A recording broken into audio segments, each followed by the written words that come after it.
E nós queremos começar hoje com um texto da Palavra de Deus, em 2 Timóteo, capítulo 1, versículos de 1 a 5. E hoje eu quero falar sobre características do ministério de Timóteo, que serão de fundamental importância para a nossa vida de obreiro, a nossa vida de pregadores da Palavra de Deus.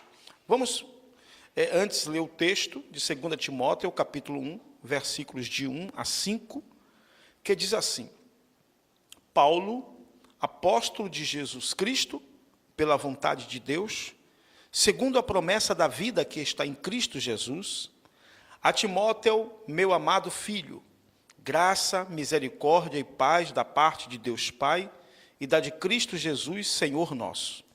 Dou graças a Deus, a quem desde os meus antepassados sirvo com uma consciência pura, de que sem cessar faço memória de ti nas minhas orações, noite e dia, desejando muito ver-te, lembrando-me das tuas lágrimas para me encher de gozo, trazendo à memória a fé não fingida que em ti há, a qual habitou primeiro em tua avó Lóide e em tua mãe Eunice, e estou certo de que também habita em ti. Queridos, nós vamos meditar hoje sobre o caráter deste pregador, deste jovem pastor chamado Timóteo. E a partir do momento em que nós pensarmos em Timóteo como um pastor jovem, como um pregador, nós vamos trazer para a nossa vida, para a minha vida, para a sua vida, lições preciosas que vão servir para o nosso ministério. E por que isso? Porque o que vai importar na sua carreira de pregador não é aquela imagem que você mostra quando você sobe no púlpito. E o homem que sobe no púlpito deve ter, antes disso, um caráter de homem de Deus. Porque você vai ter tudo isso, essa beleza toda. O cara é bom em retórica, em oratória, ele conhece todas as técnicas da homilética, mas no dia a dia a vida dele não é a vida de um santo homem de Deus. Isso depois vai refletir lá na sua pregação. Porque o que vai fazer as pessoas olhar para você, atentar, ver que existe algo diferente em você, é o poder de Deus em você, é a unção de Deus em você, é a graça de Deus em você. E isso só acontece a partir do momento em que você não tem apenas carisma, aquela habilidade de conquistar as pessoas, mas quando você tem também, em primeiro lugar, caráter. Então, quando a gente olha para o ministério de Timóteo, a gente vai aprender algumas coisas que são necessárias para a nossa fé, a nossa vida cristã. Nós vamos meditar primeiro hoje aqui, antes da gente entrar na questão do ministério de Timóteo, só para a gente entender essa carta de Paulo. Essa carta de Paulo, ele está preso em Roma ainda, foi escrita por volta de 64 a 67 da era cristã. Acredita-se que essa é a segunda vez que ele está preso. Na primeira vez ele tinha liberdade para sair, ele estava numa casa alugada, basta a gente ver aí na casa de amigos, basta a gente ver lá em Atos 27, versículo 3, e no capítulo 28, versículos 16 e 30.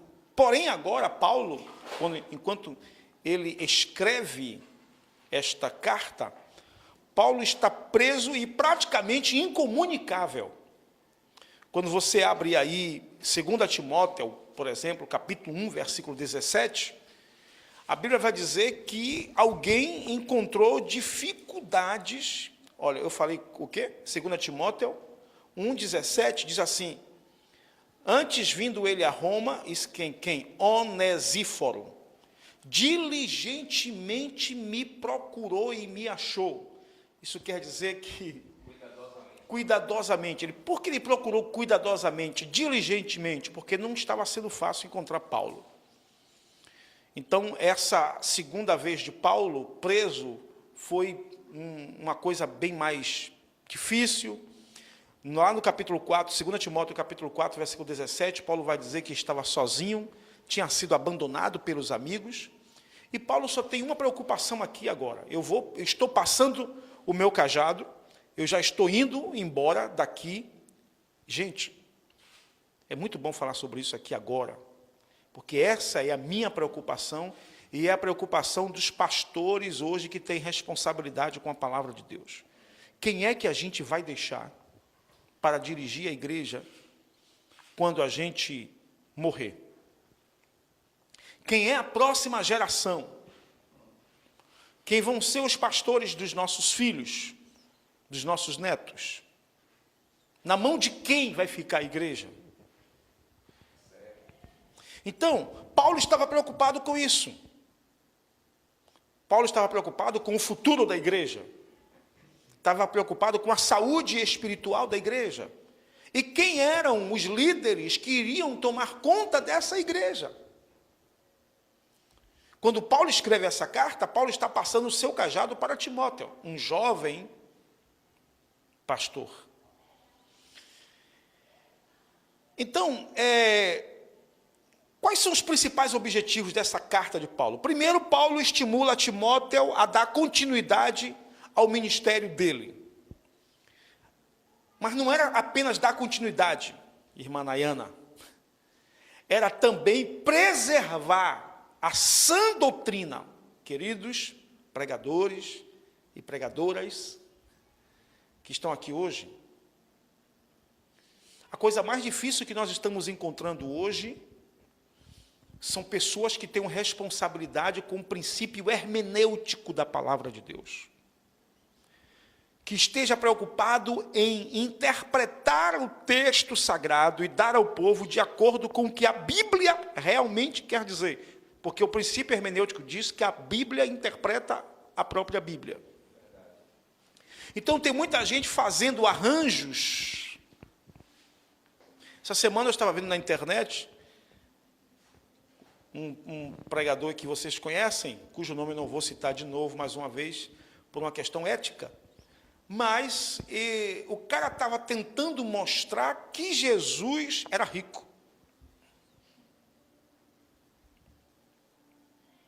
Bem, aí eu fico assim pensando. Primeiro, a Bíblia diz que Jesus, ele falava assim, olha, o Filho do Homem não tem onde reclinar a cabeça.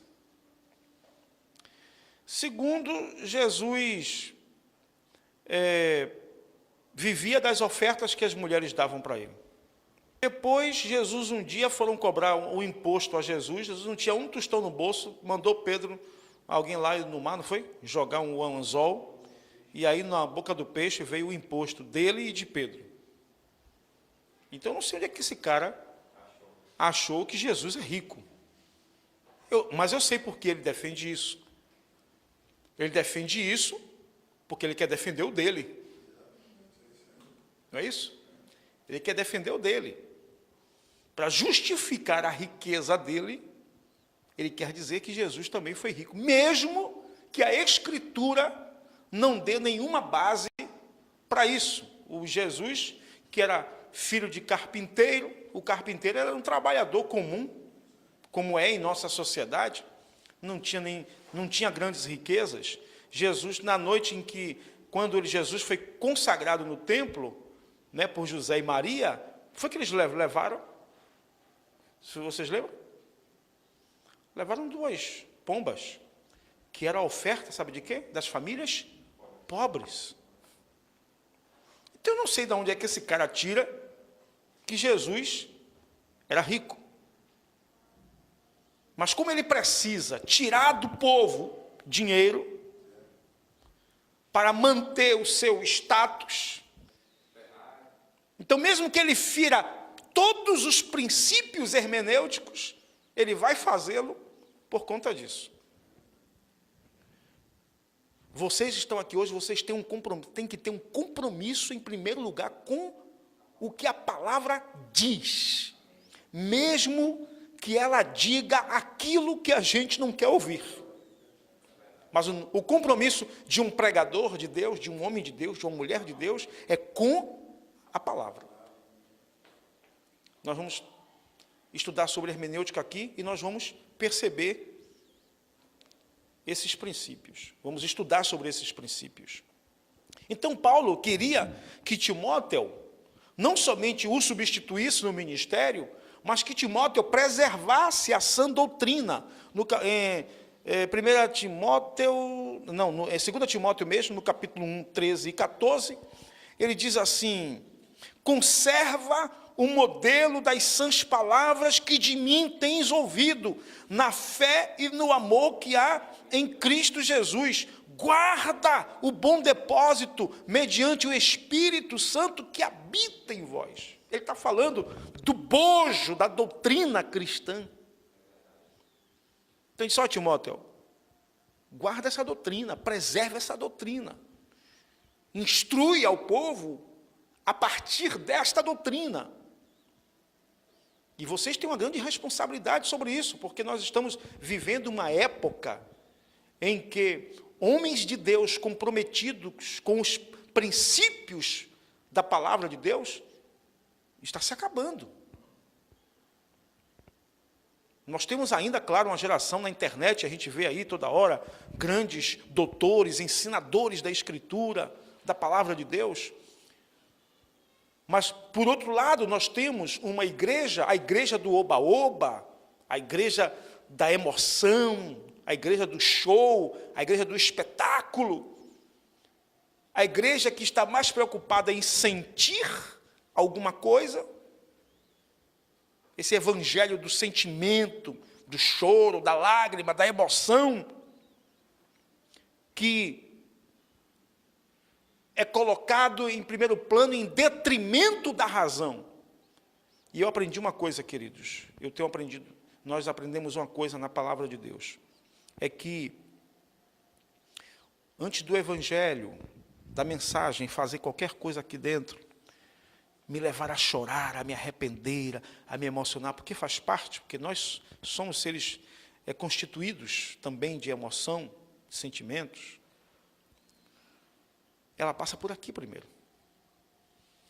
Vou abrir um parêntese aqui para a gente ver isso. Pode ser? Vamos ver isso aqui? Vamos lá, vamos dar alguns exemplos. Primeiro vamos a um exemplo no Antigo Testamento. Abra a sua Bíblia, por favor, aí em Neemias, capítulo de número 8, 10 até o 12. Diz assim: disse-lhes mais: ide, comei as gorduras e bebei as doçuras, e enviai porções aos que não têm nada preparado para si. Este dia é consagrado ao nosso Senhor. Não vos entristeçais, pois a alegria do Senhor é a vossa força. Os levitas fizeram calar a todo o povo, dizendo: calai-vos, pois este dia é sagrado, não vos entristeçais. Então, todo o povo se foi a comer, a beber e a enviar porções e a celebrar com grande alegria, porque agora entendiam. Perceba que nos versículos que a gente leu, o povo estava fazendo o quê? Triste, chorando. Porque quando você abre no capítulo 8, versículo 1 em diante, todo o povo havia se reunido numa praça para ouvir a palavra de Deus da alva até ao meio-dia, sob o comando de Esdras, o sacerdote, o escriba. E a Bíblia Sagrada diz que quando o povo terminou de ouvir a palavra de Deus, todo o povo começou a chorar. O povo chora e se entristece e se arrepende, que tinha que os sacerdotes, os levitas, ficarem acalmando o povo. Tenham calma, não chorem não se entristeçam, a alegria do Senhor é a vossa força. E o texto do versículo 12 vai dizer, porque eles o quê? Entenderam. A palavra gerou comoção depois que eles entenderam que eles estavam fora dos caminhos do Senhor. A palavra confrontou eles. É isso que eu quero, jovens pregadores, que vocês entendam. Quem confronta o homem é a palavra de Deus. Não é a nossa técnica emocionalista. Receba, receba, receba, receba, receba. Não, não é isso. Um choro, um quebrantamento que não provém de um movimento da palavra de Deus dentro de nós, pode se tornar apenas uma mera emoção. Então, a palavra primeiro vem, trabalha em minha razão, me convencendo, me mostrando que eu estou errado, confrontando meus pecados, meus erros, meus conceitos, me levando então a tomar uma atitude onde aí assim, onde minhas emoções estarão envolvidas, aí onde eu vou chorar, onde eu vou me arrepender.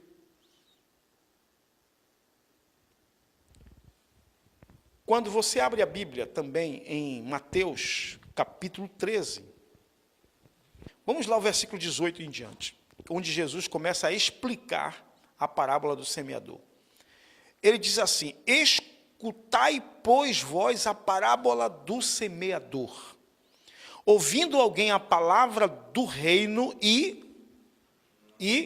meu querido, deixa eu vir aqui, grife essa frase aí. Grife esta frase.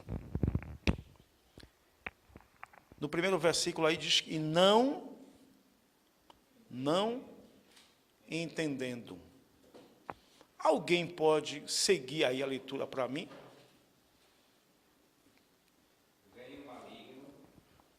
Olha, nesse caso aqui,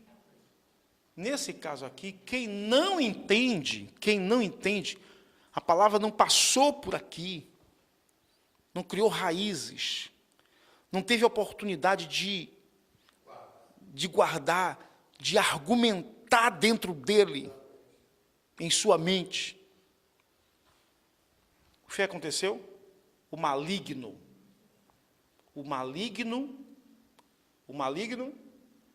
arrebatou.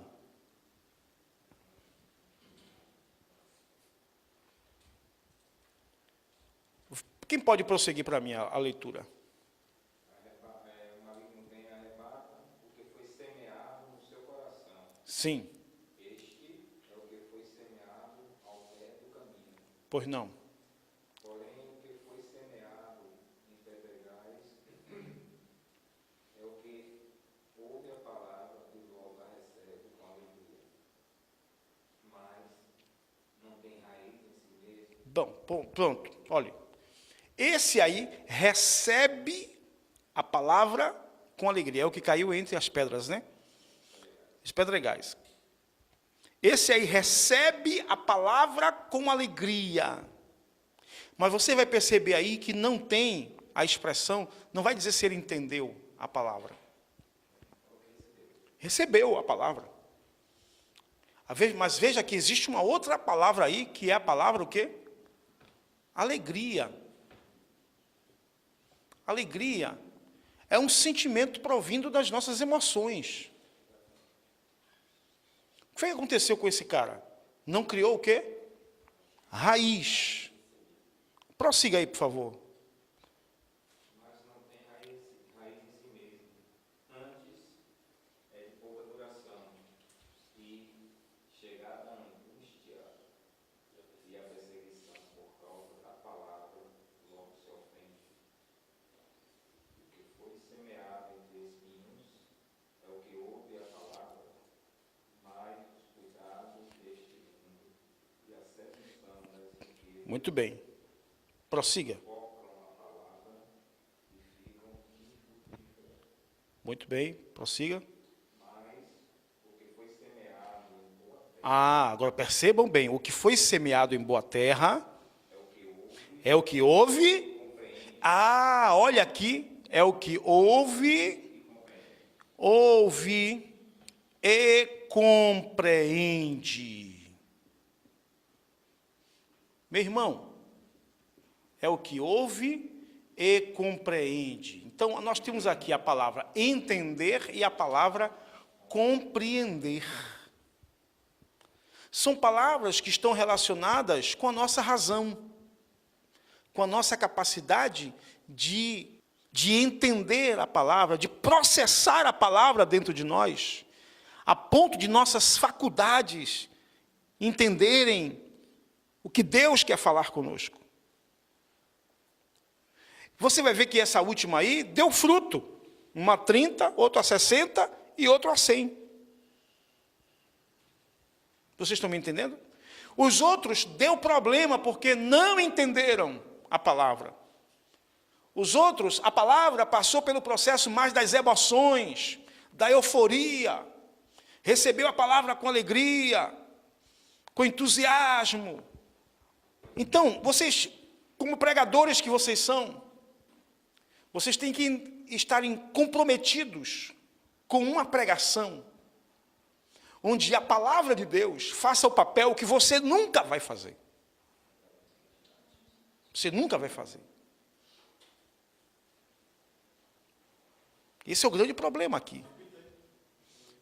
Eu estou dizendo que vocês têm que estar comprometidos com uma pregação onde a palavra de Deus vai fazer o papel que vocês nunca vão conseguir fazer.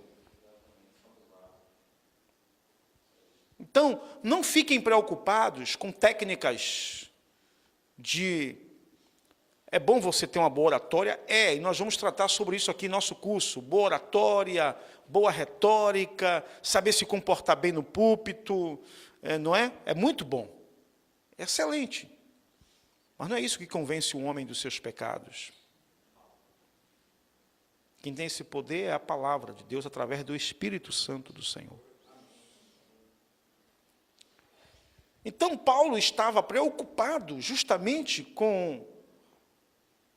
em deixar após a sua morte uma geração de pastores, de pregadores, através de Timóteo, que estivesse comprometido com a palavra de Deus. E vocês têm que estar comprometidos com a palavra.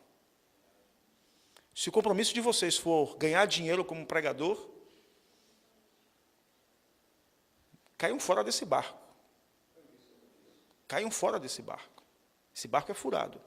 Vocês vão ter problema lá na frente.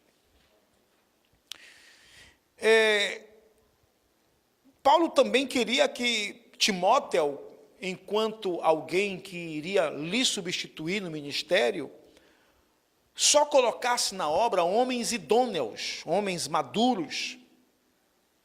Paulo também queria, quando escreveu essa carta, Paulo queria alertar Timóteo contra os falsos obreiros.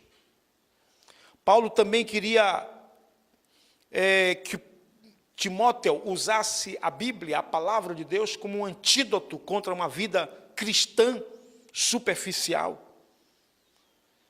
E um dos desejos de Paulo nessa carta era que Timóteo fosse ter com ele.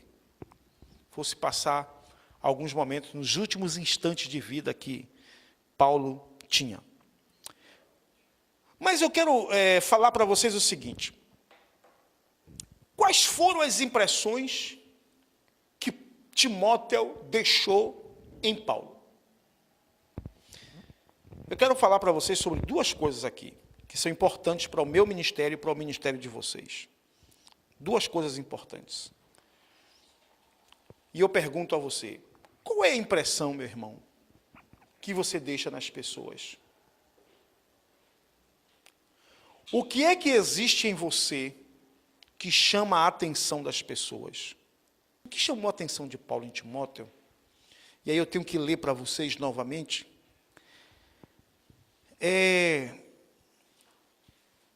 Versículo... 2 Timóteo, capítulo 1.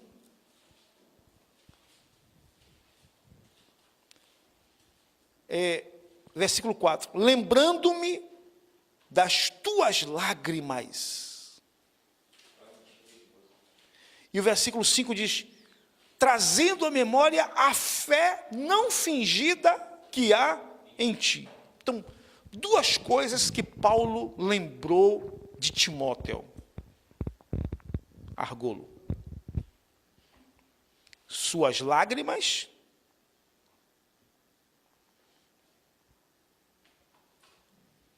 e sua fé. Lágrimas e fé. Foram as coisas que esse jovem pregador fez com que a vida de Paulo ficasse impactada. O que fala de lágrimas aqui?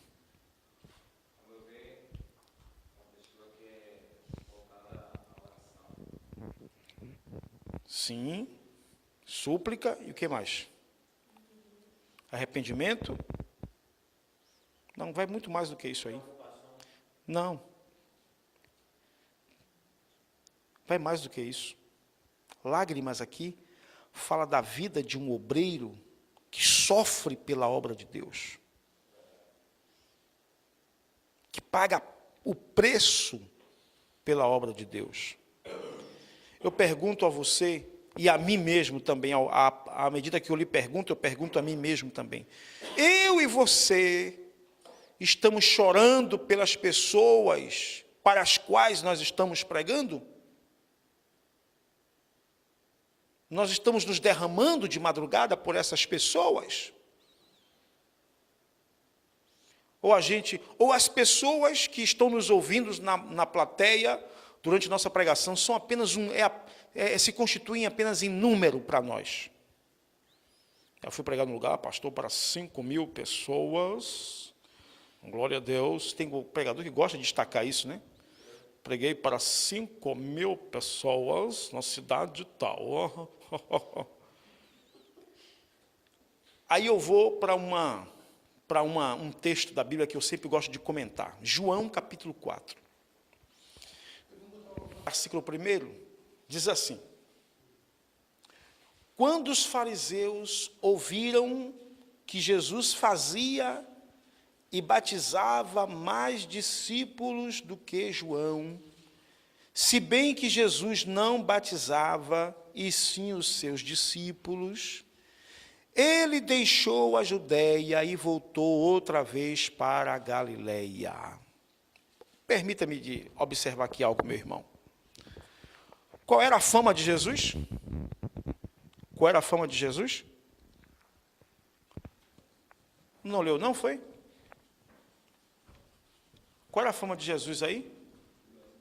Ah, sim, que ele fazia e batizava mais discípulo do que João. Ele fazia e batizava mais.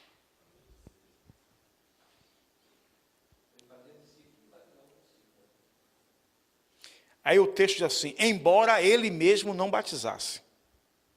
Jesus nunca batizou ninguém. Os discípulos dele batizavam. Mas havia uma fama de que o grupo de Jesus era maior do que o grupo de João. Ora, se eu estou num lugar onde tem uma fama que a minha igreja é a maior, eu faço mais discípulos, eu ganho mais gente, tem mais gente ao meu redor, então eu estou o quê? Eu vou achar o quê? Poxa, vou sair daqui para aqui. Deus está me abençoando. Mas a Bíblia diz que nessa hora em que corria essa fama, Jesus deixou a Judéia e foi para a Galileia. E quando você continua lendo, Jesus foi para a Galileia para fazer o quê? Sim, mas ele conversou com quem nesse capítulo aí? Ah. Segura aí para mim. Ele deixou a Judéia e foi para a Galileia, deixou a multidão, irmã Andressa, deixou a multidão, a igreja cheia, vamos aqui dizer, para falar para uma pessoa.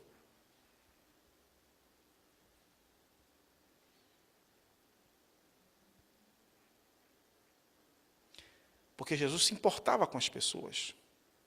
As pessoas não eram número para Jesus. O pregador não pode ver a multidão como um número apenas. Por isso, a pergunta é, você tem chorado? Por exemplo, eu sou pastor de uma congregação, de uma igreja, sob a ordem do meu pastor presidente.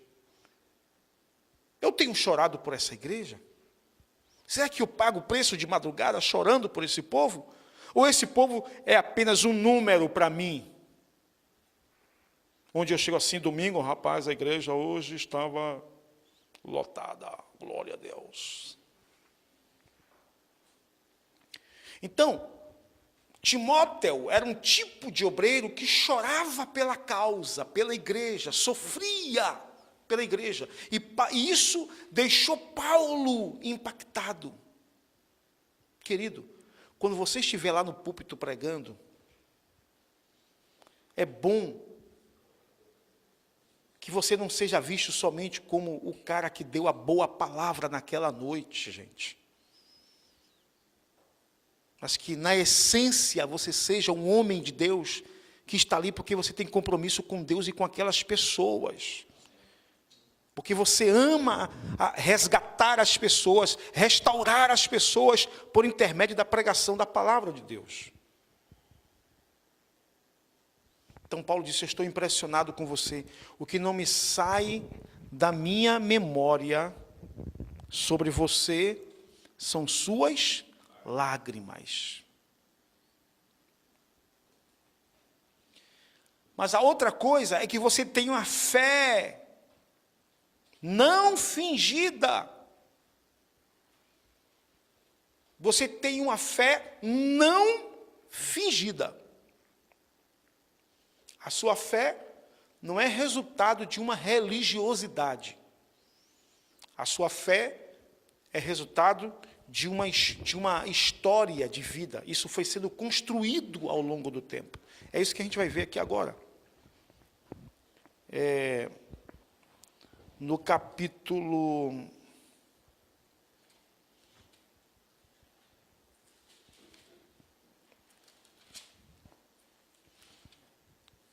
2 Timóteo, capítulo 1, versículo 5, ele diz, trazendo à memória a fé não fingida que há em ti, a qual habitou primeiro em tua avó Lóide, e em tua mãe Eunice, e estou certo de que também habita em ti. Então, fé aqui, é claro, não é aquela coisa da fé que faz milagre, não. Fé aqui se restitui na essência daquilo que eu creio, daquilo que eu acredito. A fé aqui é a minha relação com Deus, é a minha comunhão com Deus, é aquilo que eu creio. Ele aprendeu com essas mulheres. Essa fé foi forjada, foi construída ao longo dos anos, através de um ensino da palavra de Deus, que passou para ele a partir de sua avó e a partir de sua mãe. Então dá para você entender que esse camarada, Timóteo, ele era alicerçado. Exatamente. Ele não caiu de paraquedas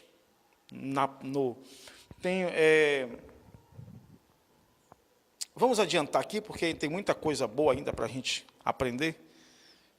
O nosso produtor vai dizer aí quando é que a gente tem que terminar. Esse Timóteo, o que me impressiona nele, irmão Felipe, o que me impressiona nele é que nós acabamos de dizer aqui que a sua fé foi sendo construída ao longo do tempo, não é isso? E quem eram os referenciais dele? A mãe e avó. Agora, você sabia que ele era... A mãe dele era uma judia crente, mas o pai dele era grego. O texto sagrado não diz se esse pai era crente, só diz que era pai grego, mas dá a entender. Como destaca que a mãe era crente e não destaca que o pai era um crente, então acredita-se que o pai não fosse crente. Então, uma mãe judia, mas crente, e um pai grego. Mas esse rapaz consegue se deixar ser influenciado não pela filosofia do pai, mas pelo ensino da mãe. Aí você percebe o tipo de mãe e de vó que ele tinha. A força da influência dessas mulheres. O caráter dele foi moldado a partir do ensino judaico e depois cristão. Atos 16, versículo 2, e nós vamos encerrar com isso aqui para dar sequência na próxima aula. Atos capítulo 16, versículos 1 e 2, dizem assim, Atos 16, versículos 1 e 2. Chegou a Derbe e Listra. Estava ali certo discípulo por nome Timóteo, filho de uma judia crente, mas de pai grego. Os irmãos que estavam em Listra e em Icônio davam o quê? Bom testemunho dele. Essa é outra característica desse jovem pregador. Ele tinha um bom testemunho dos irmãos que estavam em Listra e em Icônio. Então, a igreja aprovava o comportamento desse rapaz Timóteo. Uma das coisas que eu me sinto mais tristes hoje é que, apesar da Bíblia, do apóstolo Paulo, ter feito uma série de exigências acerca do homem que vai ser separado para o ministério, muitas vezes a igreja, as lideranças ignoram essas exigências. É de fundamental importância que o pregador, que o obreiro, tenha um bom testemunho, tanto dos que são da sua casa, quanto dos que são de fora da sua casa. Timóteo gozava de bom testemunho da igreja que estava em Listra e em Icônio. Davam bom testemunho dele.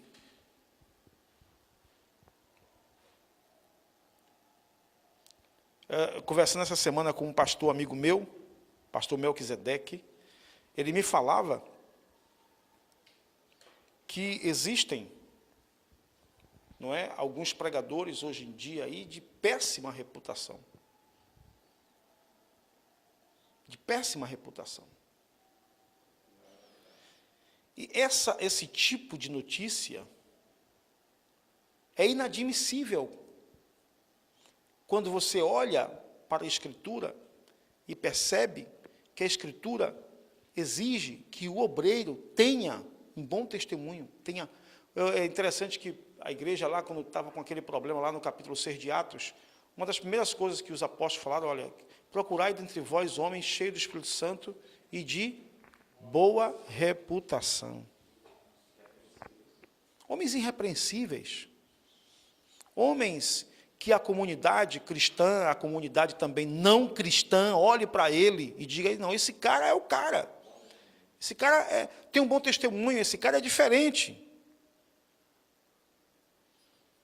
Eu quero finalizar com Daniel, capítulo 6.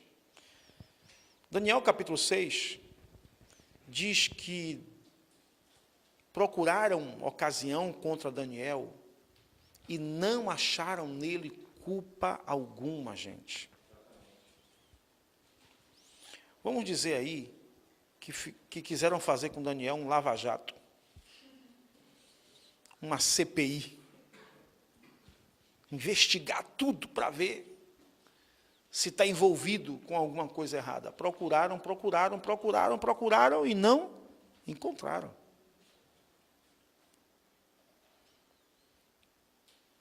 Que Deus em Cristo abençoe vocês. Que vocês não sejam daqueles pregadores que estão preocupados mais com a aparência, com a agenda, mas estejam preocupados, em primeiro lugar, com o seu caráter, como é você diante de Deus e dos homens.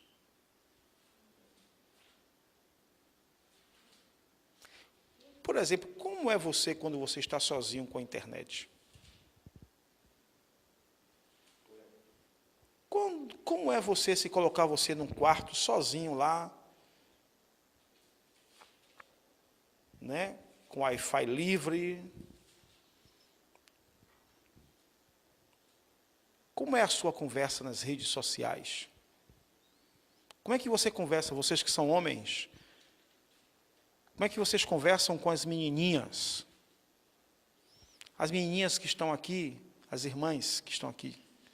Como é que vocês conversam com os outros rapazes na internet?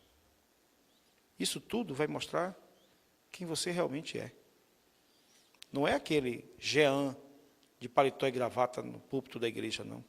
Caráter não é aquilo que a gente mostra para as pessoas, é aquilo que nós somos quando estamos sozinhos. Não é? Então, nós continuaremos na próxima aula com mais um estudo sobre o caráter de Timóteo, a vida de Timóteo para o nosso enlevo espiritual. Antes, porém, vou deixar para vocês aqui o nosso questionário. Pensam que eu esqueci, né? Esqueci não. Vamos ao nosso questionário aqui.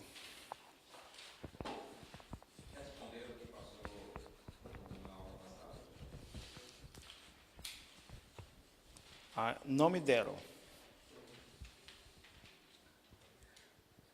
Mas eu tenho tudo anotado. Vamos lá. São só 3 perguntinhas, como sempre, baseada na palestra de hoje. A primeira pergunta é: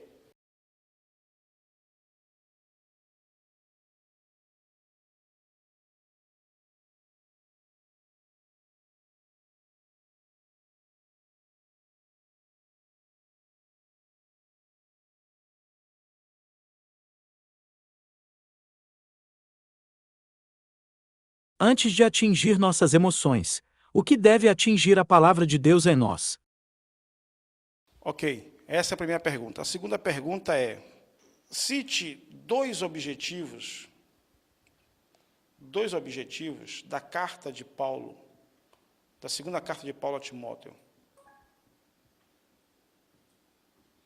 Cite 2 objetivos da segunda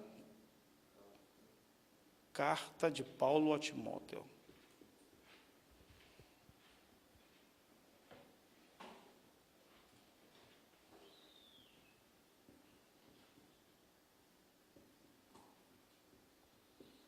E, terceiro lugar, explique 2 Timóteo 1:5.